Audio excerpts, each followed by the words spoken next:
कुंभकर्ण की आश्चर्यजनक 6 खास रहस्यमयी बातें। रामायण काल में ऐसे कई मायावी असुर, दानव, वानर और राक्षस थे जो आश्चर्यजनक रूप से शक्तिशाली थे। जैसे वानर गरुड़, रीछ, माल्यवान, सुमाली, माली, रावण, कालनेमी, सुबाहु, मारीच, कुंभकर्ण, कंबन, विराट, अहिरावण, खर और दूषण, मेघनाद, मयादानव, बाली आदि। आओ जानते हैं कि कुंभकर्ण की 6 खास बातें कौन सी हैं। पहला है कि कुंभकर्ण का परिवार। कुंभकर्ण के दादा पुलस्त्य और दादी का नाम हविभुर्वा था। उसके पिता का नाम विश्वश्रवा तथा ऋषि विश्वश्रवा ने ऋषि भारद्वाज की पुत्री इलाविदा से विवाह किया था, जिनसे कुबेर का जन्म हुआ। विश्वश्रवा की दूसरी पत्नी कैकसी थी। रावण, कुंभकर्ण, विभीषण और शूर्पणखा पैदा हुई थी। खर, दूषण, कुंभिनी, ऐरावण और कुबेर कुंभकर्ण के सौतेले भाई थे। दूसरा है कि कुंभकर्ण की पत्नी वरोचन की कन्या वज्रज्वाला थी।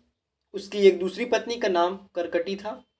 कुंभपुर के महोदर नामक राजा की कन्या टाटीमाला से भी कुंभकर्ण का विवाह हुआ।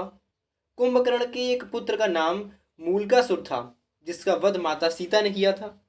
दूसरे का नाम भीम था। कहते हैं कि इस भीम के कारण ही भीमाशंकर नामक ज्योतिर्लिंग की स्थापना हुई थी। तीसरा है आविष्कारक कुंभकर्ण। रावण की सेना में अस्त्र शस्त्र या यंत्र बनाने वाले एक से एक वैज्ञानिक थे, जैसे शुक्राचार्य, भार्गव, शंभुक और कुंभकर्ण और वज्रज्वाला। कुंभकर्ण अपनी पत्नी वज्रज्वाला के साथ अपनी प्रयोगशाला में तरह तरह के अस्त्र शस्त्र और यंत्र बनाने में ही लगे रहते थे, जिसके चलते उनको खाने पीने की सुध ही नहीं थी।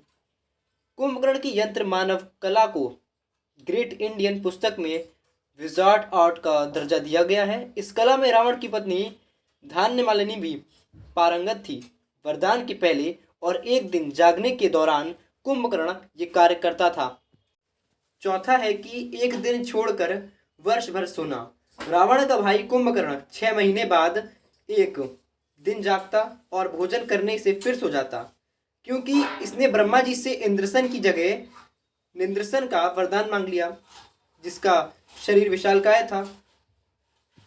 पांचवा है कि खूब खाता था ये कुंभकर्ण।